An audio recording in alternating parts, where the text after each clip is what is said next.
It's 1947. The United States and the Soviet Union have just initiated something called the Cold War. The Cold War wasn't actually much of a war. It was more so a battle of economics, intimidation, and propaganda. And although there's a lot to talk about on the concept of the Cold War, today we're going to be focusing specifically on the space race. Why did we prioritize going to the moon in the middle of a war? It was to establish dominance. No, I'm serious. It was to, quote, demonstrate technological superiority.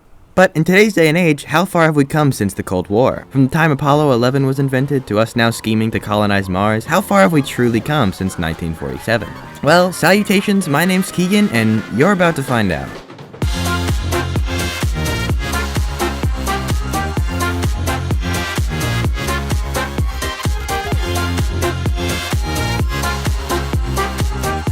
To truly understand how far we've come since the space race, we have to understand where we were at that time and our newest technological advancements. Shortly after the space race was announced during 1957, the Soviet Union launched the first satellite into orbit. It was known as Sputnik, and the USA's first satellite was around 4 months afterwards. Comparing that to today, where we have around 4,000 active satellites in orbit, which is a massive leap considering the first satellite was made only 65 years ago.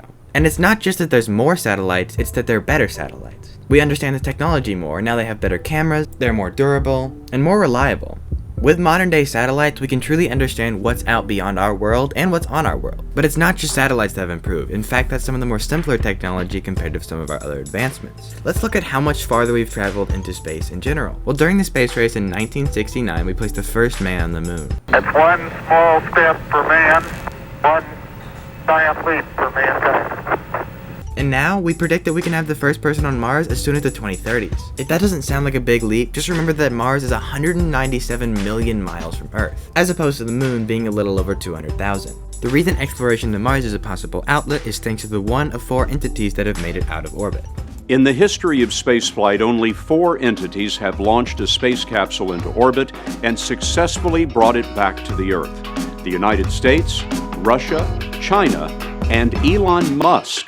With the current trajectory we're on, space travel isn't something just for governments. At one time it may have been a race to see who could be superior in a war, but eventually this business will be opened up to more people. As space travel becomes cheaper and more common, more people can get into the industry. Mr. Musk is a wealthy internet entrepreneur who has vowed to revolutionize space exploration by bringing down the astronomical costs. It's no longer just a game between world powers. And I think the so-called new space race proves this. This new space race that took place in 2021 consists of Richard Branson, Jeffrey Bezos, and Elon Musk. Granted, these guys are billionaires, but it's still private industries that are making these rockets.